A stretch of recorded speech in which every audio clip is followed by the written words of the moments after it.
Berilo iz knjige preroka Sofonija. To govori Gospod, gorje uporno, nečisto, nasilno mesto, ne posluša Gospodovega opomina, ne sprejme nobenega nauka. V Gospoda nima zaupanja, svojemu Bogu se ne približa. Tedaj bom dal ljudstvu spet čiste ustnice, da bodo vsi klicali moje ime in mi služili v skupni vnemi. Z onstran bregov etiopskih rek mi prinesejo moji častilci darila. Tisti dan se ti ne bo več treba sramovati dejanj, s katerimi si me žalil. Takrat bom odpravil iz tvoje sredine vse tvoje predrzne bahače in se ne boš več povzdigoval na moji sveti gori. V tvoji sredi pustim namesto tega ponižno in skromno ljudstvo. Ti, Izraelov ostanek, bodo iskali zavetje v Gospodovem imenu. Ne bodo delali krivice, ne bodo lažnivo govorili, v njih ustih ne bo zvijačnega jezika. Zares, pasli in počivali bodo, ne da bi jih kdo vznemirjal. Božja beseda. Bogu hvala. V Božec je klical in Gospod ga je slišal. V Božec je klical in Gospod ga je slišal. Slavil bom Gospoda vekomaj, njegova hvala bo vedno v mojih ustih. Z Gospodom naj se ponaša moja duša, naj slišijo ponižni in se veselijo. V Božec je klical in Gospod ga je slišal. Glej nam, da se razveselite in da ne zardijo vaši obrazi.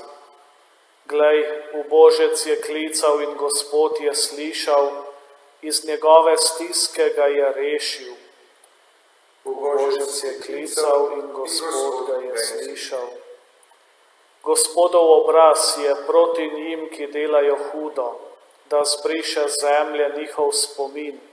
Ko pravični vpijejo, jih Gospod uslišuje in jih rešuje iz vseh njihovih stisk. V Božec je klical in Gospod ga je slišal. Blizu je Gospod njim, ki so potrtega srca in v duhu skrušenim pomaga. Gospod rešuje duše svojih služabnikov, ne bo se pokoril, kdorkoli se k njemu zateče. V Božec je klical in Gospod ga je slišal. Aleluja, aleluja, aleluja. Gospodov dan je blizu, prihaja nas rešit. Aleluja, aleluja, aleluja. Gospod z vami. In s tvojim duhom. Iz svetega evangelija po Mateju. Slava tebi, Gospod. Tisti čas je govoril Jezus velikim duhovnikom in staršinam ljudstva. Kaj se vam zdi? Neki človek je imel 2 sina. Stopil je k prvemu in mu rekel: sin, pojdi danes delati v moj vinograd. Ta je odgovoril: pojdem, Gospod. Pa ni šel. Stopil je pa k drugemu in rekel prav tako. Ta je odgovoril: nočem. Pozneje pa se je skesal in šel. Kateri teh 2 je spolnil očetovo voljo? Pravijo: zadnji. Jezus jim reče: resnično povem vam, da pojdejo cestninarji in nečistnice v Božje kraljestvo prej kot vi. Kajti Janez vas je učil pot pravičnosti in mu niste verjeli, cestninarje in nečistnice pa so mu verjeli. Vi ste pa to videli in se tudi potlej niste pokasali, da bi mu verjeli. To je Kristusov evangelij. Hvala tebi, Kristus. Še en dan v adventu več nas Božja beseda v obliku Janeza Krstnika kliče k spreobrnenju, kliče k temu, da bi se pripravili na prihod, na praznik prihoda našega Boga, na praznik Jezusovega rojstva. Jezus danes s to znano priliko o dveh sinovih, ki jo pripoveduje pismoukom, velikim duhovnikom, staršinam ljudstva, ki jo pripoveduje voditeljem, ki so najbolj ustrajali v tej drži svojega prav, v drži svoje pravičnosti, ki so nekako najtežje slišali ta Jezusov klic k spreobrnenju, ta Jezusov klic k spoznanju, da sami ne zmorejo, da potrebujejo Božje usmiljenje, da potrebujejo Božjo pomoč. Veliki duhovniki in starešinja ljudstva so nekako v očeh vsega ostalega ljudstva veljali za tiste, ki so res pravični, za tiste, ki so res Bogu najbolj všeč. Ampak nevarnost je bila v tem, da je vse skupaj bila samo fasada. Da kakorkoli so se navzven morda trudili dajati ta videz, da navznoter to ni bilo res. In Jezus, ki je Bog, ki vidi v srca, pozna tudi to njihovo držo in jih želi nekako povabiti v spreobrnenje. Zato jim pove tudi to priliko. Priliko, ki govori o njih, ampak ne direktno. Zato, da bi na enem drugem, tujem primeru lahko spoznali, kje so oni sami.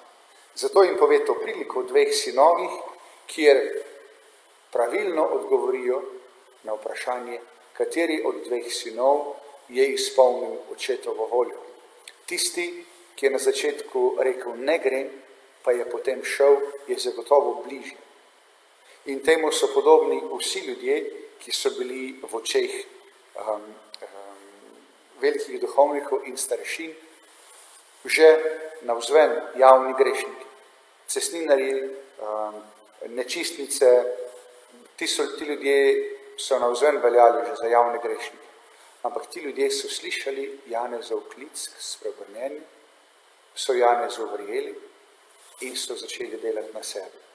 Začeli so spreminjati svoj način življenja, ne pa tudi ti voditelji ljudstva. Zato jim Jezus pokaže, prav imate in dobro razumete, ampak ta prilika govori tudi o vas. Ta prilika govori tudi o nas, da bi lahko tudi mi razumeli, da se ne moremo zanašati na lastno pravičnost, ker smo krhki, ker smo grešni, ker smo nemočni, ker nam velikokrat zmanjka, ko gradimo na sebi.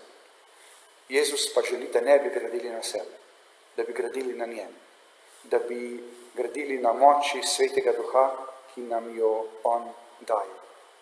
Da bi se torej tudi mi, podobno kot veliki duhovniki in starešine ljudstva, lahko najprej prepoznali v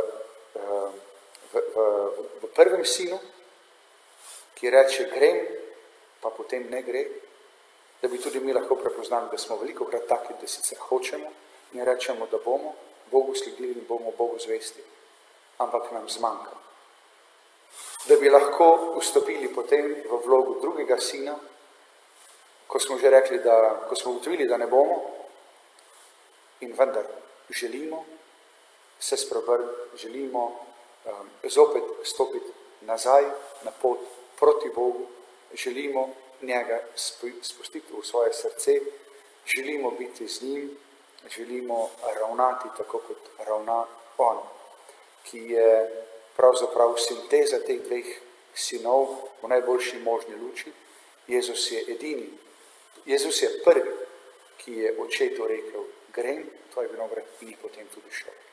Da bi lahko tudi mi ravnali tako, kot ravna on, da bi mu lahko, kot rečeno, postajali vedno bolj podobni, s pomočjo milosti, ki jo daje on, s pomočjo Svetega Duha, ki ga daje on.